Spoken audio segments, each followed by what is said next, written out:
गीता में अर्जुन को स्वयं भगवान कह रहे हैं कि उस परमेश्वर की शरण में जा, उसके लिए उन संतों के पास जा जो तत्वदर्शी हो। इसी प्रकार हजरत मोहम्मद को उनका अल्लाह कह रहा है कि कोई और पूर्ण परमात्मा है। उसको पाने के लिए उन तत्वदर्शी संत की तलाश कर। वो प्रभु कौन है, ये जानने के लिए कृपया अवश्य सुनिए जगत गुरु तत्वदर्शी संत रामपाल जी महाराज के अमृत वचन।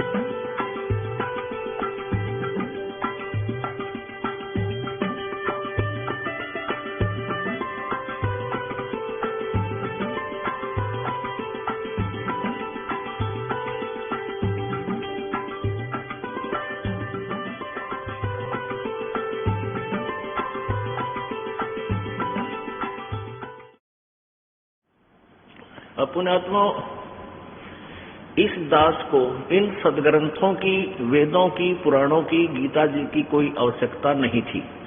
आवश्यकता का तात्पर्य ये नहीं है कि ये रिजेक्टेड है, नहीं।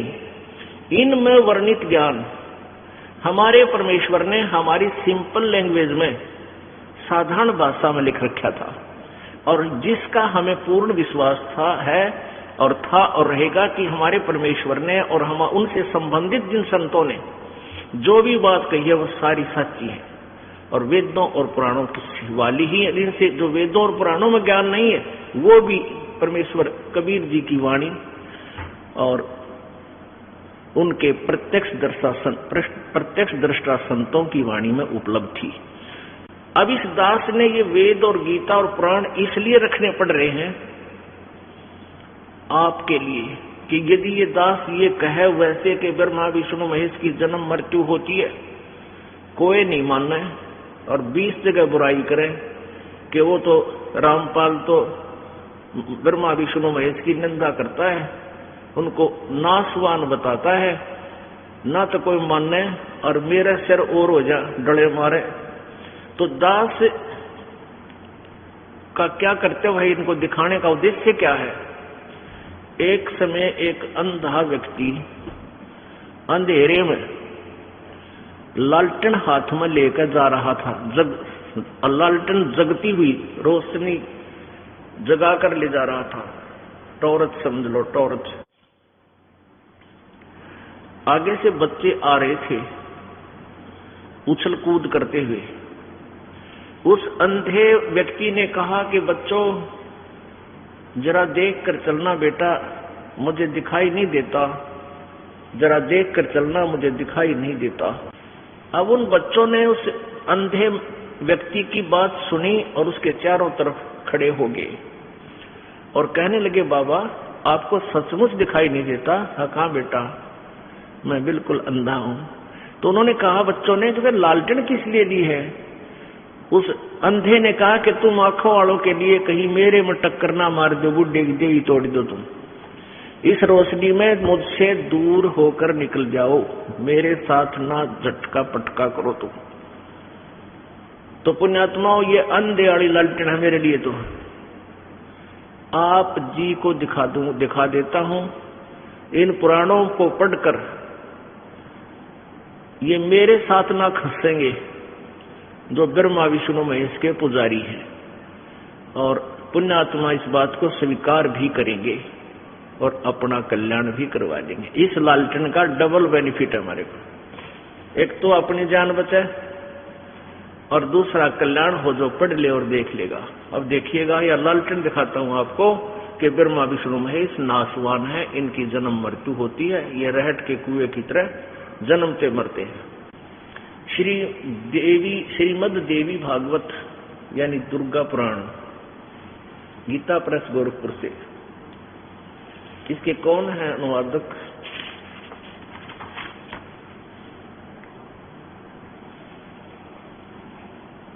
संपादक है हनुमान प्रसाद पोदार, चिमन लाल गोस्वामी।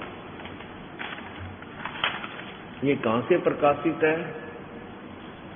मुद्रक एवं प्रकाशक एवं मुद्रक गीता प्रेस गोरखपुर, गोविंद भवन कार्यालय कोलकाता का संस्थान।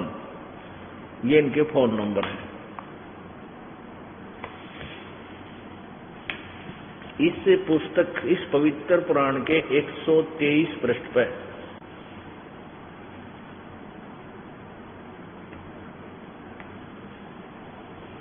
123 पृष्ठ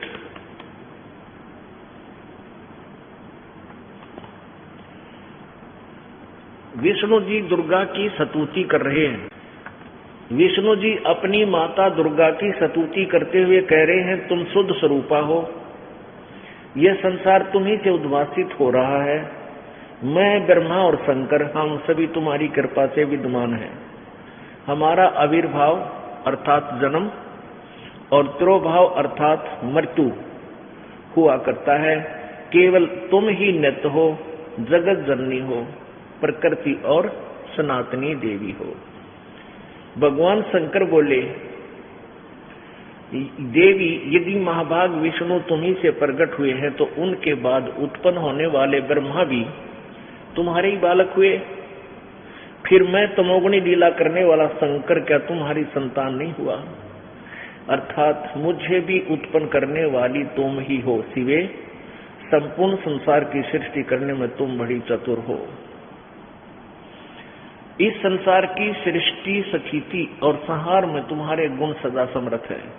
उन्हीं तीनों गुणों से उत्पन्न हम ब्रह्मा, विष्णु एवं शंकर नियमानुसार कार्य में तत्पर रहते हैं। इससे 4 कंसेप्ट क्लियर हो गए। 4 एक तो ये होगा कि ब्रह्मा, विष्णु, महेश नाशवान है, अविनाशी नहीं है। इनकी जन्म मृत्यु होता है। इनके माता दुर्गा है, रजगुण दूसरा। तीसरा रजगुण ब्रह्मा जी, सतगुण विष्णु जी, तमगुण शिव जी है। और चौथा ये हुआ कि ये भगवान केवल वर्क डन, जैसा कर्म प्राणी करता है वैसा ही देते हैं। यानी नियमित कार्य करने में ही तत्पर रहते हैं। जो इनको जैसा आदेश होता है, उसका जैसा जिसका संस्कार है वही दे सकते हैं। इसमें कोई परिवर्तन ये नहीं कर सकते। मासा घटे न चल बधे, विधना लिखे जो लेख। केवल सच्चा सतगुरु मेट कर, ऊपर मार दे मेख। ब्रह्मा, विष्णु, महेश केवल प्राणी को उसका किया हुआ फल ही दे सकते हैं। इसलिए इनके विषय में प्रसिद्ध होगा कि जैसे कर्म करेगा वैसा फल देगा भगवान। अब परमात्मा पूर्ण ब्रह्म के पास एक और वीटो पावर है कि वो अपने सत भक्ति साधक के पापों का भी नाश कर देता है। यानी प्रारब्ध में परिवर्तन वो परमेश्वर कबीर जी ही कर सकता है। अब हम अपने उसी मूल उद्देश्य पर आते हैं। अब ब्रह्मा, विष्णु, महेश कहते हैं चतुर्भुजी भगवान कहाँ हुए और हर हर डोर बंधे सब आवे। अब ये और दिखाते हैं आपको कि ज्योत स्वरूपी कहे निरंजन, मैं ही करता भाई। ये ज्योत स्वरूपी कहे निरंजन, ये काल कहता मैं ही भगवान हूं। ब्रह्मा, विष्णु, महेश को कहता तुम परमात्मा, तुम भगवान नहीं हो, तुमने अपने आप को भगवान मान लिया, ये बड़ी गलती की है, बड़ा अचरज है ये।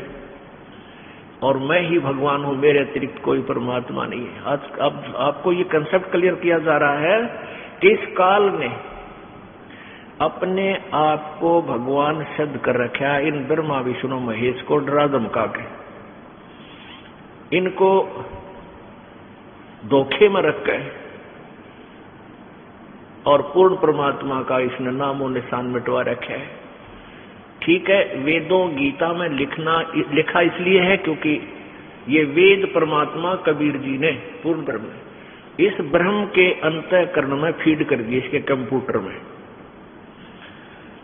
और इसने उनको एज इट इज उस परमेश्वर के ही रिमोट थे, परमात्मा ने रिमोट से इसको वापस करवा दिए, बाहर निकलवा दिए एज इट इज। इसने बाहर जब आए समुद्र में, इसने श्वासों से बाहर निकाला तो क्या किया, ये 4 वेद तो समाज में दे दिए और 5वां वेद जो सूक्ष्म वेद है वो नष्ट कर दिया, जो कबीर परमेश्वर ने स्वयं आकर के बताना पड़ा। अब इसने क्या किया हुआ है कि वेदों का ज्ञान, वो 4 वेदों का ज्ञान इनकम्प्लीट है।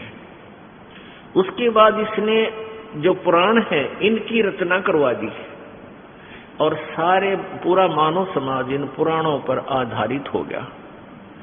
पुराणों का ज्ञान सतयुग से चलता आ रहा है। लिपिबद्ध ये भले ही बाद में किया गया है, लेकिन लोक वेद कथाएं जैसे दादे परदादा हम सुनते आए थे, अल्लाह उद्दल की कहानी, जानी चोर की कहानी, ये बाद में लिखी गई, ये पहले कथाएं सुनते हमारे थे। तो ऐसे ये कथाएं एक ऋषि दूसरे को, दूसरा ऋषि फिर अपने चेलों को सुनाते हुए रहती, यानी दंत कथा ये लोक में पहले से चल रहा था। ये तो फिर बाद में लिपिबद्ध किया व्यास जी ने, इतना काम किया। अब इसमें दिखाते हैं आपको इसने कैसे मिसगाइड किया हुआ, मिसगाइडेड किया है। एक बार ब्रह्मा और विष्णु जी का आपस में इस बात पर युद्ध हो गया। ब्रह्मा जी विष्णु जी से बोले, मैं तेरा बाप और तू मेरे से उत्पन्न हुआ।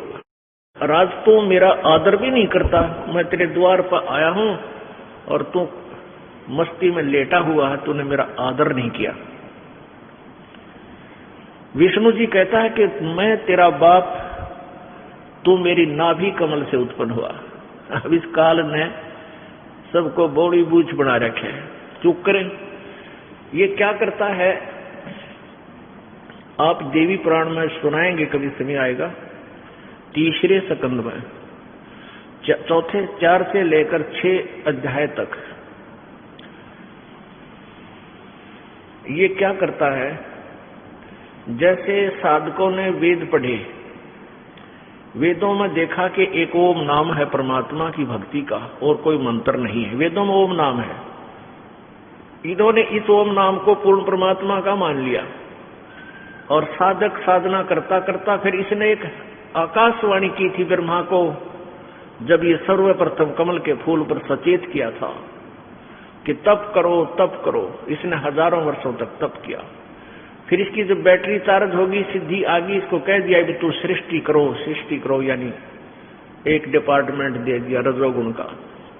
फिर विष्णु जी ने तप किया 12,000 वर्ष तक, इसकी बैटरी चार्ज करवा दी, सिद्धियां आ गई, इसको दे दिया विष्णु वाला।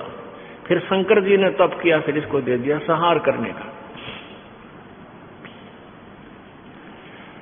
तो क्या होता, जैसे साधक साधना करने लगा ओम नाम के जाप से करता करता, फिर हठ योग कर लिया। ब्रह्मा जी ने बताया, आकाशवाणी सुनी थी भगवान की, वह थी काल की, उन्होंने मान ली पूर्ण परमात्मा की। फिर हठ योग वहां से प्रारंभ हो गया। नहीं किसी वेद में ना गीता जी में हठ योग करने का कोई आदेश नहीं, ये तो नकली साधना बताई मूर्खों की, क्योंकि इससे सिद्धियां आ जाती हैं। सिद्धियां एक दूसरे के ऊपर फिर ये एटम बम छोड़कर एक दूसरे का नाश करते रहते हैं, लड़ते झगड़ते रहते हैं। इसलिए इनको हठ योग करने वालों को मूर्ख लिखा है गीता जी अध्याय नंबर 17 के अध्याय नंबर 17 में श्लोक नंबर 4, 5, 6 यानी 3 से लेकर 10-12 तक ये स्पष्ट किया है। तो क्या होता, साधकों ने ओम नाम का जाप जपते जपते फिर हठ योग समाधि लागी। अब जब इनका हठ योग से अंदर जब शरीर में ये प्रवेश हो गए, तो किसी को तो विष्णु रूप में दर्शन दे दिए। ये विष्णु ब्रह्मा शिव तो इनके पास रहते हैं, आम देवताओं की तरह, ऋषियों की तरह। ये इनके इनसे जो ना सुप्रीम है, ये मंत्री हैं, बाकी अन्य देवता और न्यारे डिपार्टमेंटों के इनके अंतर्गत आते हैं। तो साधना करते करते किसी को तो विष्णु रूप में दर्शन दे दिए, विष्णु रूप में दर्शन दे दिए। जो भी कुछ मांगा इस काल ने दे दिए, ब्रह्म ने। ये वास्तविक रूप में किसी के सामने नहीं आता, इसने प्रतिज्ञा कर रखी है। तो उन जिसने विष्णु रूप में दर्शन हुए, उसने समाधि तोड़ दी अपनी, और उसका पक्का दच गया कि ये विष्णु जो सतगुण है यही भगवान है। ओहो, फिर वो साधक भागा आता है, दौड़ा हुआ भगवान विष्णु के चरणों में शीश रख देता है और सबको ढोल बजाकर कहता है कि ये पूर्ण परमात्मा है, ये विष्णु जी पूर्ण परमात्मा है, मैंने इनको समाधि दशा में इनका साक्षात्कार हुआ है, ये छुपाए बैठे। और विष्णु जी ने पता भी कोई नहीं, युग के बंड के कह रहे मैं कहाँ था, मुझे पता है, उसको पता ही नहीं। लेकिन उनकी सुनी सुनाई बात तो इंजेक्शनों से वो फूल जाते हैं।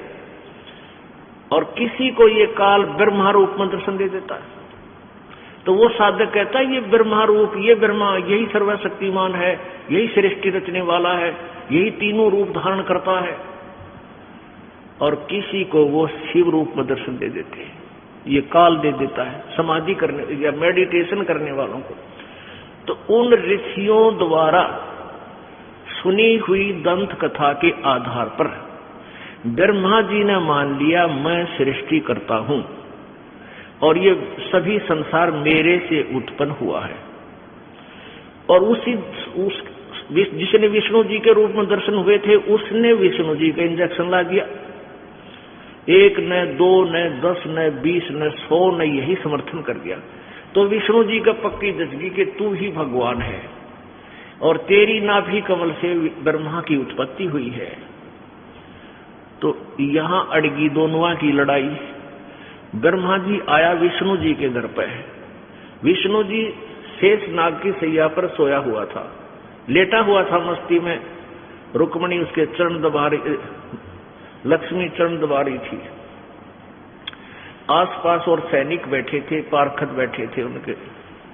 ब्रह्मा जी ने फिर उसको खोटी खरी सुना दी कि ओ बेटा मैं तेरे पास आया हूं, तू अभिमानी हो गया है और तू आए हुए अपने पिता का आदर नहीं करता, मैं तेरा बाप आया हूं, खड़ा हो। विष्णु बोला मैं तेरा बाप, तू मेरी नाभि कमल से उत्पन्न हुआ है, मैं सारे ब्रह्मांडों का रचने वाला हूं, तू कैसे अपने आप को सर्वेश्वर कहता, मैं करता हूं। अब दोनों का गुट्टम गुट्टा, लट्ठम लट्ठा, हथियार काट लिए, सेना जोड़ ली। इस देवी पुराण में लिखा है कि देवताओं ने भी ऊपर आकाश से फिर जो वो लड़ने को तैयार हुए फूल बरसाने शुरू कर दिए। अगर कर दो काम, लड़ो। अरे ये देवताओं के लक्षण, देवताओं ने तो बीच में आना चाहिए था। भगवान जब तुम लड़ोगे, आप ही ऐसे अभद्र व्यवहार करोगे तो हमारा क्या होगा, जनता आपसे क्या सीखेगी। अब परमात्मा कहते हैं कह कबीर इस संसार में सबकी बुद्धि का नाश।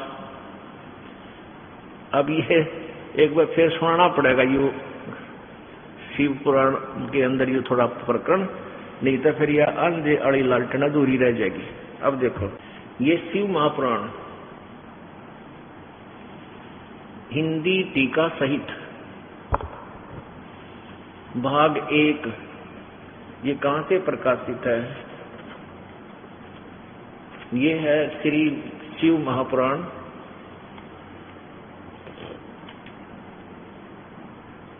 विद्या अवरिधि पंडित ज्वाला प्रसाद जी मिश्र कृत हिंदी भाषा टीका सहित, खेमरा श्री कृष्ण दास प्रकाशन बंबई इतने इतने।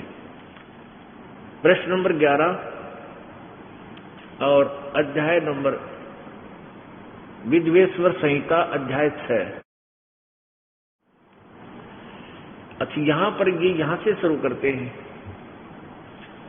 नंदी केश्वर बोले, भगवान शिव का जो वाहन है नंदी केश्वर, नंदी बैल, वो बोल रहे हैं। नंदी केश्वर बोले हे योगींद्र, आगे एक समय विष्णु भगवान शेष सैया पर अपने गरुड़ आदि पार्षदों के से संयुक्त लक्ष्मी सहित शयन करते थे। उस समय ब्रह्म ज्ञानियों में श्रेष्ठ, किसी उपमा इनकी, ब्रह्म ज्ञानियों में श्रेष्ठ ब्रह्मा जी अपनी इच्छा से ही वहां आए और सब प्रकार सुंदर सेज पर शयन करते हुए कमल लोचन विष्णु जी से पूछने लगे, तुम कौन हो जो मुझे देखकर अभिमानी पुरुष के समान शयन करते हो? एक ब्रह्म ज्ञानी ने नो मेरा तो यू कौन है, नोगा तुम कौन हो और मुझे देखकर अभिमानी पुरुष के समान शयन करते हो, सोए पड़े हो? हे वत्स, उठो, ए बेटा उठो, देखो मैं तुम्हारा स्वामी आया हूं। ऐसे तीसरी चौथी कक्षा के बालक लड़ा करें तुम आपस में, मैं तेरा बाप आया हूं, उठ बेटा। आए हुए गुरु को देखकर जो अभिमान करता है उस द्रोही मूड का प्रायश्चित होना उचित है, अर्थात तने गढ़ूंगा ही। यह सुनकर विष्णु जी के अंतर में तो क्रोध हुआ, अंदर तो छो उठा, पर दाब के ऊपर ऊपर से बोलने लगा, परंतु बाहर से शांत रहे और बोले, वत्स, हे बेटा तुम्हारा मंगल हो, बैठो, इस आसन पर विराजमान हो। इस समय तुम्हारा नेत्र कुटिल और मुख वक्र क्यों हो गया, बांगा क्यों मुंह हो रहा तेरा? ब्रह्मा जी बोले, वत्स विष्णु, ब्रह्मा जी बोले, बेटा विष्णु, तुमको समय के प्रभाव से अभिमान है। हे पुत्र, मैं तुम्हारा रक्षक और जगत का महापिता मैं हूं। विष्णु जी बोले, ये तो सब जगत मुझ में स्थित है, तुम चोर के समान किस प्रकार अपना कहते हो? तुम मेरी नाभि कमल से उत्पन्न हुए हो, इससे मेरे पुत्र हो, मुझे पुत्र कहना व्यर्था है। नंदीकेश्वर बोले, इस प्रकार ब्रह्मा विष्णु दोनों ही रजोगुण से मुग्ध होकर विवाद करने लगे। मैं श्रेष्ठ हूं, मैं स्वामी हूं, ऐसा कहकर एक दूसरे को मारने की इच्छा से युद्ध करने में उत्सुक हुए और हंस, गरुड़ और वाहन पर परस्पर सतीत होकर ये दोनों देवता युद्ध करने लगे। तब ब्रह्मा और विष्णु के वाहन गण भी युद्ध करने लगे। तब संपूर्ण देवता विमानों में बैठकर उस महा अद्भुत युद्ध को देखने चले आए और आकाश में उनके ऊपर फूल बरसाने लगे। जय हो देवताओं की। भले पुरुषों, बीच में आना चाहिए था, छुटाने चाहिए थे, क्यों नाश करो हो देवताओं? नको तो फूल बरसाओ, जो खागड़े बढ़ाया करें झोटे तो कल की देगा करो। ये हमारे देवताओं के लक्षण हैं। तो जनसाधारण का क्या होगा पुण्यात्मा, ये देख लो इस तत्व ज्ञान के अभाव से। अब थोड़ा सा मौखिक बताया गया दास। फिर क्या हुआ कि इन दोनों को लड़ते हुए देखकर इस काल भगवान ने, ज्योति निरंजन ने एक सतम ठोक दिया बीच में। एक सिद्धि सेद के बीच में एक मोटा सा एक थांब पिल्लर, और वो तेजों में था, वो बहुत लंबा चौड़ा सिद्धि तक। जैसे अब ग्रीष्म ऋतु में तेज हवा चलती है ना, तो एक हुलिया सा उठा कर आंधी का, उसको चारों तरफ धूल, इसमें धूल भर जाती है, ऐसे चक्कर काटता हुआ नीचे से लेकर ऊपर तक दिखाई देता, ऐसा समझ लो। ईसा सतम था, बीच में आ गया। वो लड़ना भूल गए। तो दोनों जने सोचा भी न देखा ये कितना लंबा चौड़ा, एक ऊपर न चला गया कि नीचे ने। लंबी कथा है। फिर क्या हुआ, इतने में यो काल ज्योति निरंजन शिव रूप धारक है, अपने बेटे शिवजी जैसा रूप बनाकर और वहां प्रकट हो गया और इनसे बोला कि बेटो, ये पुत्रो, मेरी बात सुनो। तुमने अपने आप को भगवान मान लिया, तुम्हारी नालायकी है, तुम भगवान नहीं हो। अब ये सिद्ध करते हैं। ये है शिव पुराण पृष्ठ नंबर 17, विद्वेश्वर संहिता, अध्याय 9। यहां पर नंदीकेश्वर बोले, इस प्रकार भगवान ने उन नम्र हुए ब्रह्मा और विष्णु पर अनुग्रह करके उनके युद्ध में जो परस्पर उनकी सेना मारी गई थी, उस सबको अपनी शक्ति से जीवित कर उठाया। आगे फिर क्या बोला, उनसे संबोधित करके कहने लगा, मेरे सकल और निष्कल भेद से दो रूप हैं, परंतु और ईश्वर नहीं। नो कहे और कोई भगवान को नहीं, मैं ही हूं जो कुछ हूं। इस कारण उनके दो रूप नहीं हो सकते। पहला सतम रूप और दूसरा पीछे मूर्तिमान रूप धारण किया। इसमें ब्रह्म रूप निष्कल है, ईश्वर रूप सगुण है। मेरे ये दोनों रूप सिद्ध हैं, दूसरे किसी के नहीं हो सकते। इस कारण तुम दोनों को अथवा दूसरों को ईश्वर तव की प्राप्ति नहीं हो सकती, यानी कोई भगवान नहीं है। तुमने जो अज्ञान से ब्रह्मा विष्णु को कह रहा है ये काल ज्योति निरंजन ब्रह्म, तुमने जो अज्ञान से अपने को ईश माना, भगवान मान लिया, यह बड़ा ही अद्भुत हुआ। उसके दूर करने को ही मैं रण स्थान में आया हूं। अब तुम अपना अभिमान त्याग कर मुझ ईश्वर में अपनी बुद्धि लगाओ। मेरे प्रसाद से लोक में सब अर्थ प्रकाश करते हैं। क्या कहता, मैं ही ब्रह्म हूं और मेरा ही कल अकल रूप है। ब्रह्म होने से मैं ईश्वर हूं। अनुग्रह आदि कहीं मेरा कृत्य है। सर्वव्यापी होने से और जगत के वर्धक होने से मैं ब्रह्मा हूं और ब्रह्म केशव, हे ब्रह्म केशव, समतव और व्यापक होने से मैं आत्मा हूं।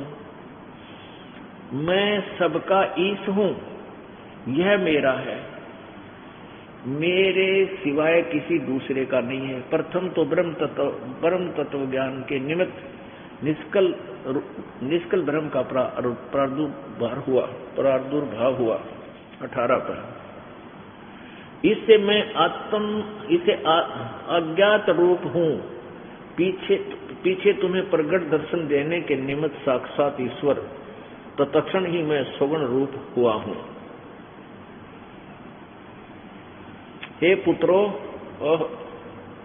हे बेटो, काल कह रहा है, हे पुत्रो, ये कृत यानी ये डिपार्टमेंट उत्पत्ति और सतीथि का, यह कृत आपने तप से प्राप्त किया है, जो कि सृष्टि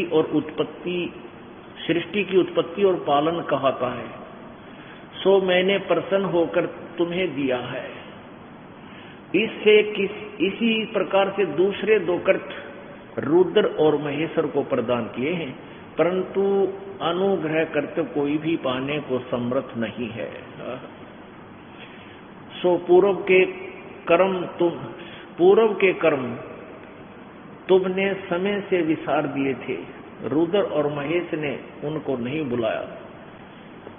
अब 19 पर देखो, रूप वेश यानी रुद्र और महेश ने अपने आप को अभिमानी नहीं बनाया, तुमने बना दिया, इसलिए तुम्हारे को सीधा किया मैंने।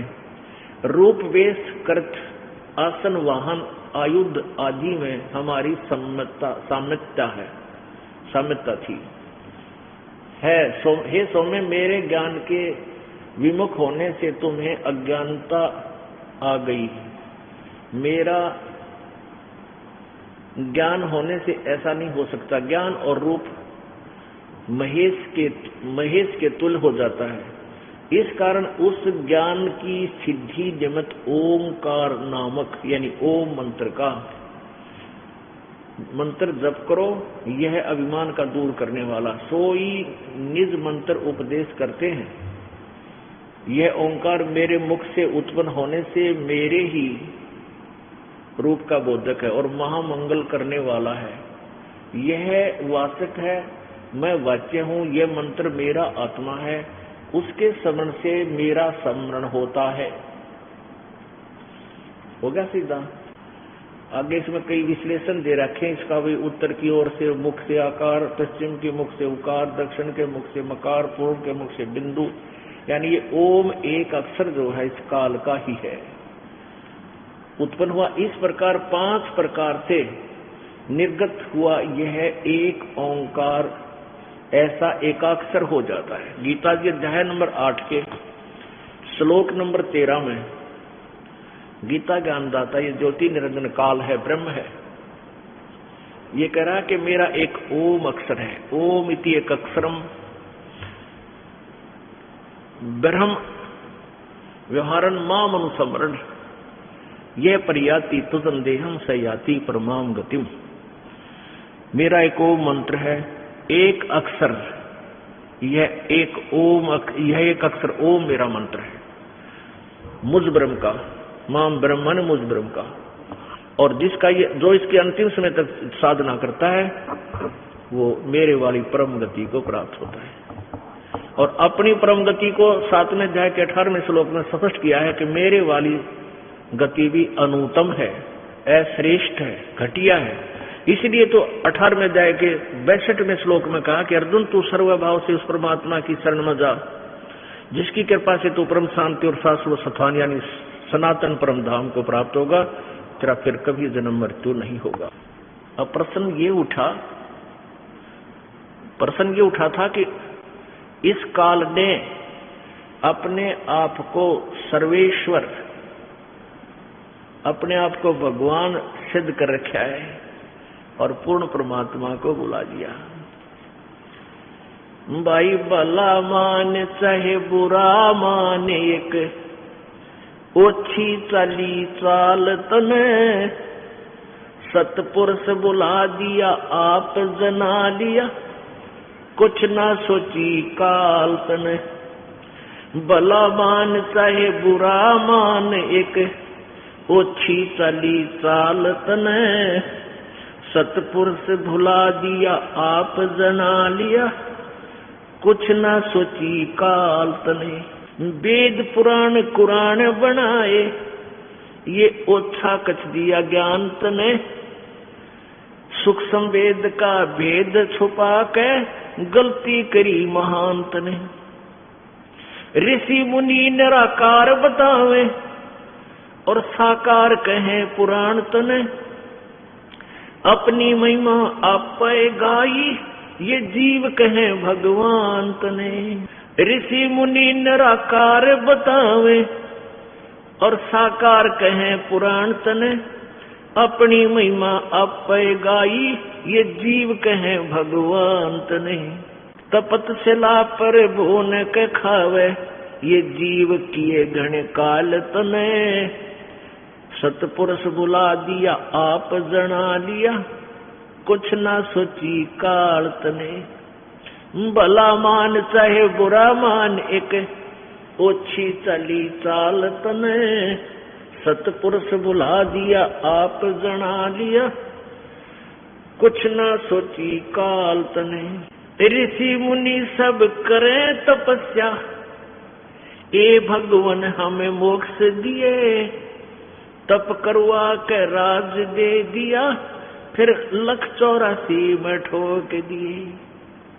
ऋषि मुनि सब करे तपस्या, हे भगवान हमें मोक्ष दिए, तप करवा के राज दे दिया, फिर 184 में ठोक दिए।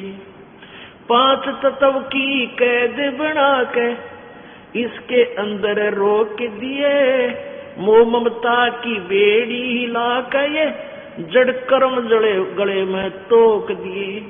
5 तत्व की कैद बना के इसके अंदर रोक दिए, मोह ममता की बेड़ी हिला के जड़ कर्म गले में तोक दिए। काम क्रोध अहंकार लोभ का यू खूब बनाया जाल तने, सतपुरुष बुला दिया आप जना लिया, कुछ ना सोची काल तने। भला मान चाहे बुरा मान, एक ओछी चली चाल तने, सतपुरुष बुला दिया आप जना लिया, कुछ ना सोची काल तने। एक माई का पति मरा वो दुख में माथा फोड़े थी, मेरे बेटे की तो खैर राखिए, नु हाथ तेरे ते जोड़े थी। एक माई का पति मरा वो दुख में माथा फोड़े थी, मेरे बेटे की तो खैर राखिए, नु हाथ तेरे ते जोड़े थी। उस दुखिया का एक बेटा वह बेटे पे दिन तोड़े थी, अपने पूत की खैर के लिए वो तेरे देई धाम को दौड़े थी। उस दुखिया का एक बेटा बेटे पे दिन तोड़े थी, अपने पूत की खैर के लिए तेरे सब देई धाम को दौड़े थी। उसके आगे ओ भी खा लिया, कति करी न टाल तने, सतपुरुष बुला दिया आप जना लिया, कुछ न सोची काल तने। भला मान चाहे बुरा माने, एक ओछी चली चाल तने, सतपुरुष बुला दिया आप जना लिया, कुछ ना सोची काल तने। एक तरफ तो कंस बनाया और बनाया कृष्ण भगवान तू ही, अपना स्वार्थ सिद्ध करने को ये बना दी चारों खान तू ही। एक तरफ तो कंस बनाया और बनाया कृष्ण भगवान तू ही, अपना स्वार्थ सिद्ध करने को ये बना दी चारों खान तू ही। सतगुरु जी की मेर हुई तब हमने तेरी जान हुई, ये ओछी उपासना सारी ये छूट गई और बुरे कर्मों की आन हुई। सतगुरु जी की मेर हुई तब हमने तेरी जान हुई, ओछी उपासना सारी ये छूट गई और बुरे कर्मों से आन हुई। राम देवानंद धन मेरे सतगुरु, उधार दिया रामपाल तने, सतपुरुष बुला दिया आप जना लिया, कुछ न सोची काल तने। अब के इसी के ऊपर ये पूरा निर्णायक ज्ञान दिया है कि भाई काल भगवान राजी रहे चाहे नाराज हो, ये तेरी आपकी अपनी सलाह है, लेकिन तूने बहुत जुल्म कर दिए। ये ओछी चाल चली कि परमात्मा को बुला दिया तो आप भगवान बन बैठा। ये ज्योत स्वरूपी कहे निरंजन मैं ही करता भाई, और फिर एक न करता दो न करता नौ ठहराए भाई। वेद, ये चारों वेद और पुराण और कुरान इनकम्प्लीट नॉलेज है, कंप्लीट नहीं है, ओछा ज्ञान है, अधूरा ज्ञान है। अब पुराणों में वेदों में तो साकार लिख रखा और ऋषि मुनि कहे सब वो निराकार है। अभी सबकी बुद्धि काल के हाथ में, उल्टी साधना, इनकम्प्लीट ज्ञान, यही उलझा रखा पूरे जीव को, नास्तिक बनाने जा रहा था ये कलयुग में। परमात्मा ने अब दया करी हमारे ऊपर ये ज्ञान दे दिया और फिर से परमात्मा में आस्था होगी। अब परमात्मा कबीर जी 600 वर्ष पहले आए थे, उन्होंने वो ऐसी लीला की जो भगवान किया करते। जैसे एक कमाल नाम के बच्चे को मुर्दा जीवित किया, जो यहाँ से चला गया था शरीर छोड़कर, घर वालों ने उसको मृत जानकर जल प्रवाह कर दिया था अपनी रीति रिवाज अनुसार। उस परमात्मा ने, कबीर जी ने धर्मराज के दरबार से उस आत्मा को वापस छुड़वाकर अपनी विटो पावर से उस बच्चे को जीवित करके अपने साथ बालक रूप में रखा। एक शेख तकी नाम के एक धार्मिक गुरु था मुसलमानों का, उसकी फड़क निकालने के लिए परमात्मा ने ये कोशिश की थी कि शायद ये समझ जाए और इसके समझने से ये पूरा मुसलमान समाज भी, ये मेरी प्यारी आत्मा मुझे पहचान ले, लेकिन वो ऐसा नहीं हो पाया। फिर भी मालिक ने अपनी समर्थता का प्रमाण दिया ही दिया।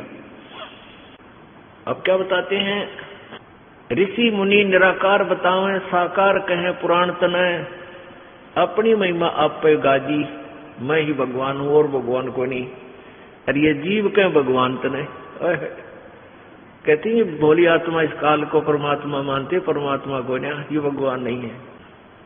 अब परमात्मा की डेफिनेशन क्या है, परिभाषा क्या है? परमात्मा, परम आत्मा यानी श्रेष्ठ आत्मा, अच्छी आत्मा।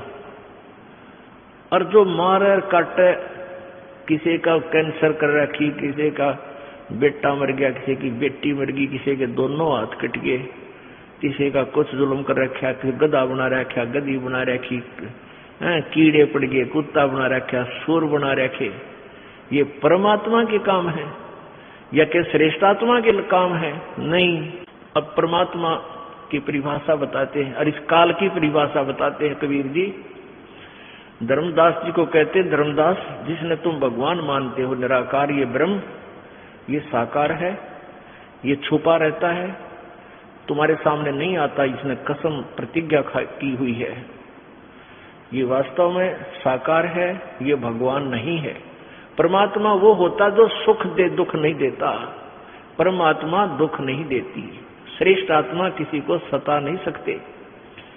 लेकिन नकली लोक में नकली फीत और ये डुप्लीकेट भगवान बने बैठे, ईब पोल पाटेगिर ये सारे की किसी भगवान थे। जैसे कसाई बकरे पालता है, वो उनके लिए क्या करता है, एक अच्छा छान डालता है, ऊपर हट बनाता है, छाया बनाता है, गर्मी सर्दी से बचने के लिए, और फिर वहां एक तालाब बनाता है अलग ही, अपने लंबा चौड़ा क्षेत्र खरीद कर, जिसके पास 10-5 बकरे रोज सेल होते हैं, तो वो हजारों की संख्या में, 400-500 की संख्या में बकरे बकरी रखता है, और वो आपस में प्रजनन करके और अपने परिवार की उत्पत्ति करते हैं, वृद्धि करते हैं, और काल उनमें काटता रहता है। अब वो बकरों की सेवा करता है। कौन? वो कसाई। जल पिलाता है, उनको बीमार हो जाते हैं तो दवाई देता है, उनको अच्छी तरह उनके खाने का प्रबंध ऐसे करता है। तो वो बोली आत्मा बकरे ये सोच लेते हैं कि ये हमारा मालिक जो कितना दयालु है, हमारी कितनी केयर टेक कर रहा है, कितनी देखभाल करता है, और उसको वो अपना मालिक मानकर, दयालु भगवान स्वामी मानकर उससे प्यार करते हैं। जब वो कसाई आता है ना बकरों में, उसकी तरफ दौड़ कर जाते हैं, उसको प्यार देते हैं और चाटते हैं, उसके हाथों को चाटते हैं, और वो देखता है न्यू हाथ ला के, यू कितने किलो का हो गया, कौन से का नंबर आना चाहिए आज, और वो उसको प्यार देते, उसके हाथों को चाटते हैं कि देखो हमें प्यार कर रहा है। और वो इन्होंने देखा यू माल कितना हो गया इसमें, और जब आता है उसको ऑर्डर 2-4 बकरों का, वो ना देखता किसकी बेटी जा, किसका बेटा मरेगा, किसकी माँ मरेगी, वो तो लाठी ले कहाँ के लिए छांट लेता मोटे मोटे 40 दर को। तो पुण्यात्माओं, यहां हम देखते हैं, देखी भगवान ने कितनी बढ़िया पृथ्वी दे रखी, कैसे फल फ्रूट इसके अंदर पदार्थ, सुख पदार्थ दे रखे, कैसे झरने बह रहे हैं, गंगा जैसी दरिया बह रही है मीठे स्वच्छ जल की, और नीचे ठंडा पानी मीठा, गर्मियों में ठंडा निकला नीचे से धरती से जल, और सर्दियों में गर्म। देव भगवान कितना दयालु है, और कितनी सुविधा दे रखी है यहाँ पर, हैं अच्छे बाजरा ज्वार गेहूं जैसी कनक दे रखी है, सेब संतरे काजू किशमिश ये फल दे रखे हैं। तो इस तरह की स्थिति देखते हैं तो ये भगवान में पड़ा है। यूं देखते हैं तो ऐसा लगता है भाई भगवान ने, ये तो परमात्मा ही पड़ा है, बड़ा दयालु है। और फिर अब देख लो इतिहास, सवेरे देख लियो समाचार पत्रों में, फलाना मर गया, उसके 2 बेटे मर गए, एक एक्सीडेंट हो गया, वहां भूकंप आ गया, फलाना, या बिजली क्यों गिर रही है? फिर ये परमात्मा है तो यो परमात्मा नहीं है, ये तो परमात्मा बड़ा बैठा है। अब परमात्मा स्वयं आकर बताते हैं कि ये काल है भाई, ये भगवान नहीं है। धर्मदास ये जग बोराना, कोई न जाने पद निर्वाणा, यही कारण मैं कथा पसारा, इन सब से कहिए एक राम नियारा।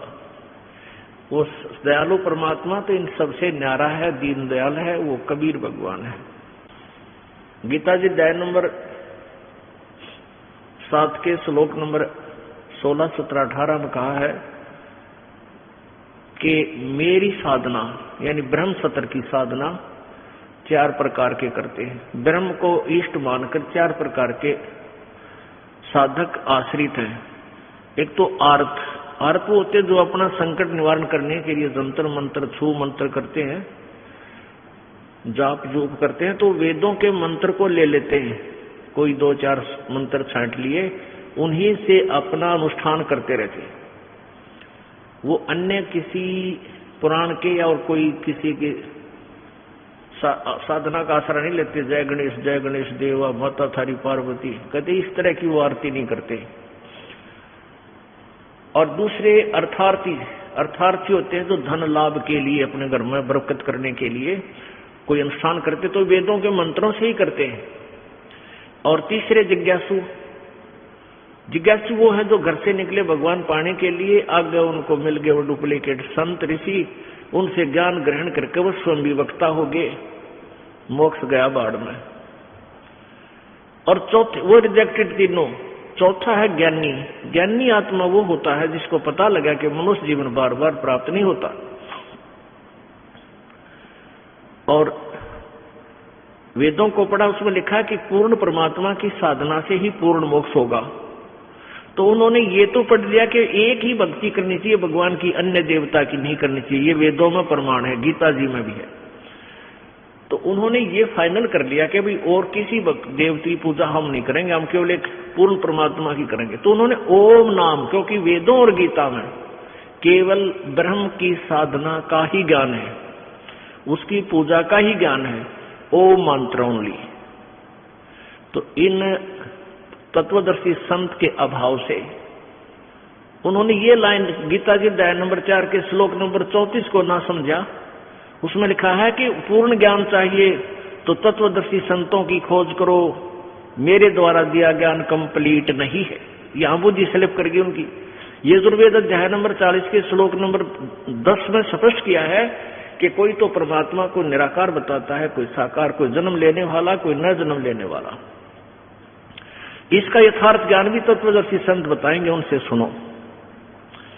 तो उनकी ये बुद्धि काम ना करेगी, ये वो तत्वदर्शी संत क्यों ना खोजें जो इनसे न्यारा है, लेकिन अपनी ही सोच से अपन निष्कर्ष निकाल कर कि ओम नाम लिखा, भाई ये भगवान पूर्ण परमात्मा का है, हम और देवता की पूजा नहीं करेंगे।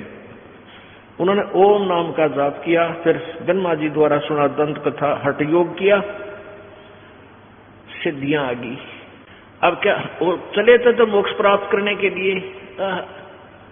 ऋषि मुनि सब करें तपस्या, हे भगवान हमें मोक्ष दिए, तप करवा के राज दे दिया, फिर 184 में ठोक दिए। गीता जी अध्याय नंबर 7 के श्लोक नंबर 18 में लिखा है कि ये ज्ञानी आत्मा है तो उदार है, अच्छी आत्मा है, नेक आत्मा है, परमात्मा पाने के लिए समर्पित है। लेकिन ये परमात्मा की भक्ति में लीन, व्यवस्थित, आसक्त ज्ञानी आत्मा मेरे वाली अनुत्तम अश्रेष्ठ गति में ही आश्रित रहे। अब ब्रह्म तक की साधना को स्वयं ब्रह्म बोल रहा है, ये अनुत्तम है, अश्रेष्ठ है। वो कैसे है कि एक चुनक नाम के ऋषि ने अपने ऐसे ही निष्कर्ष निकाल कर ओम नाम का जाप पूर्ण परमात्मा का जानकर, और ब्रह्मा जी द्वारा सुनी कि तप करना आदेश परमेश्वर पूर्ण ब्रह्म का है, जबकि ये काल की आकाशवाणी थी। इसको जानकर तप किया, ओम ओम, पहले ओम का जाप किया, उच्चारण करके लिखा गीता जी अध्याय नंबर 8 के श्लोक नंबर 13 में। ये उच्चारण करके सुमन करने का यथार्थ ज्ञान इसने भी नहीं बता रखा। इन्होंने ऐसे ही ओम ओम ओम ओम ओम ओम ओम ओम ओम ऐसे करते करते फिर वो तपस्या समाधिस्थ हो गए। फिर सिद्धि बन गई तप करने से।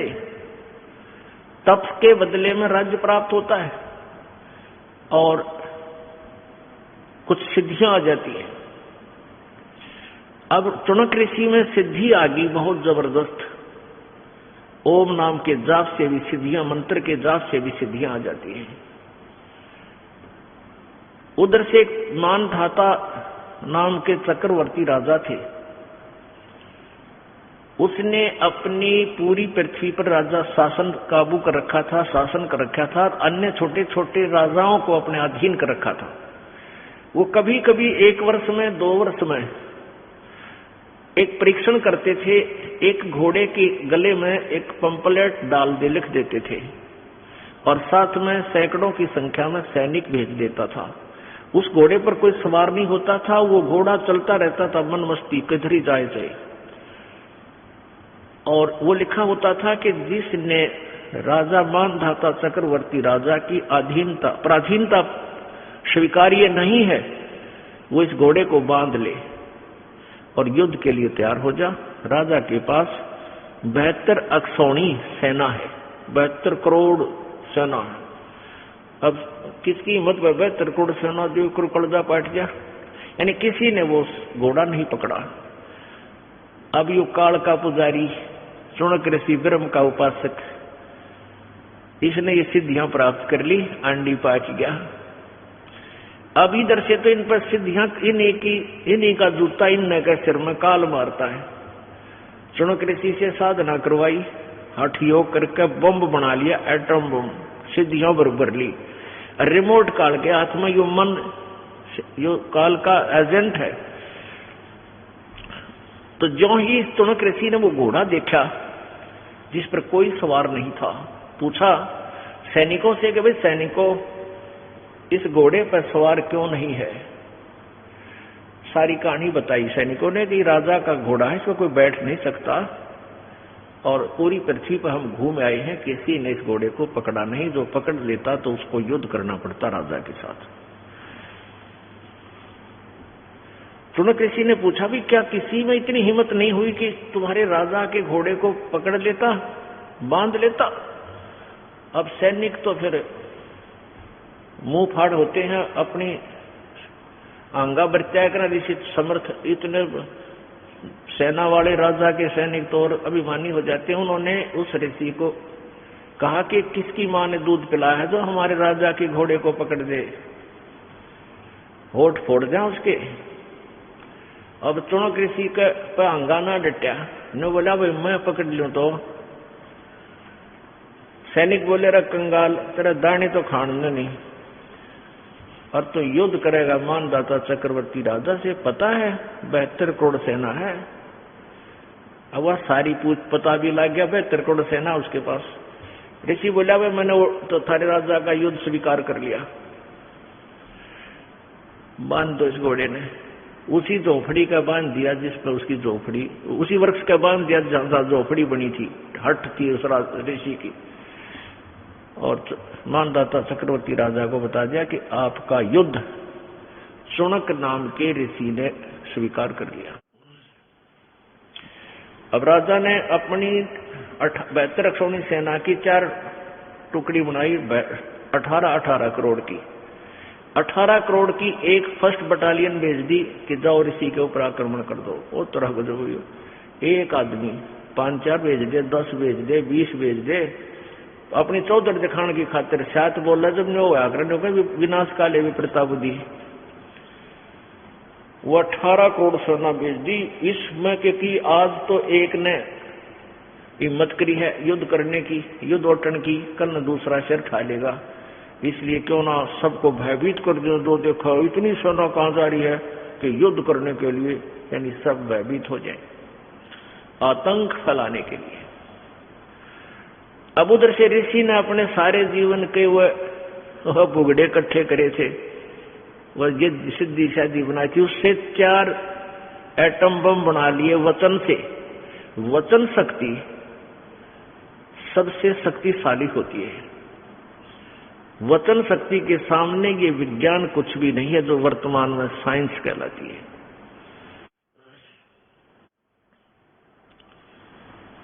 तो उसने अपने वचन, जो सिद्धि से अपने वचन से 4 पुतली बना ली, अपनी ही कमाई तक, अपनी तपस्या साधना से। एक पुतली छोड़ दी, एक एटम बम छोड़ दिया, उसने पूरी 18 करोड़ सेना का नाश कर दिया। राजा ने दूसरी भेज दी सेना 18 करोड़, तो ऋषि ने दूसरा एटम बम छोड़ दिया, यानी उसका नाश कर दिया, 72 अक्षौणी सेना का नाश कर दिया। इस इसलिए गीता अध्याय 7 के श्लोक 18 में गीता ज्ञानदाता कहता है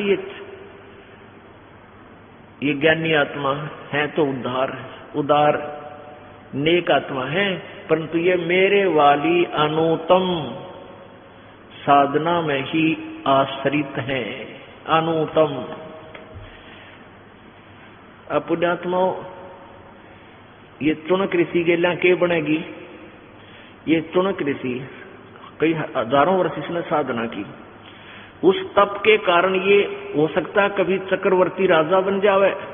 ओम नाम के जाप के आधार से ये हो स्वर्ग में, महास्वर्ग में हजारों वर्षों तक वहां पर देवता बना रहे। और जो 72 सोनी सेना का इसने नाश कराया, या धोने लाया करता लकड़ बाढ़ कर उसमें जीव हिंसा की, वो सारे बैड अकाउंट में लिखे गए। जब बैड अकाउंट का नंबर आओगा ये कुत्ता बनेगा और इसके सिर में कीड़े पड़ेंगे। और जितने भी ये आत्मा इसने मारी है, सैनिक मारे, ये अपना चुन चुन का बदला लेंगे, इसकी दुर्गति होगी। और उससे पहले ये कितने समय तक कहाँ घूमता रहेगा, कितना देवता बन जाएगा है? और फिर इसकी ब्राह्मण माटी का नंबर आओगा। एक झलक दिखाते हैं आपको श्रीमद् भगवत गीता का।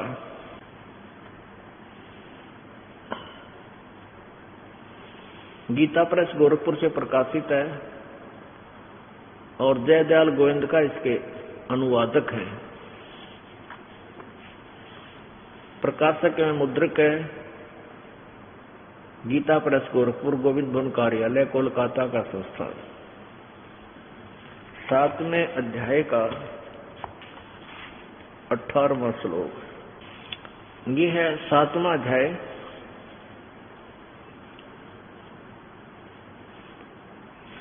और श्लोक नंबर 18।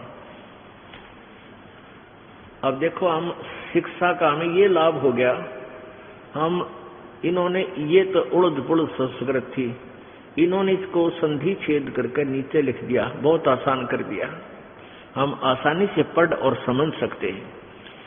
उद्दारा, उद्दारा माने उदार, उद्दारा सर्वे एव एते ज्ञानी तु आत्मा एवमे मतम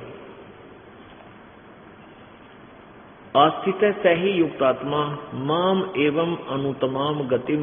अनुतमाम, इन अनाड़ियों ने अनुतमाम का लिख रखा अति उत्तम। अरे बोलियो, चौथी कक्षा के बालक ने पूछ ले उत्तम माने क्या है? अच्छा, श्रेष्ठ। अनुत्तम अश्रेष्ठ। और ये न अनुत्तम का अर्थ लिख दिया अति उत्तम। गजब भैया।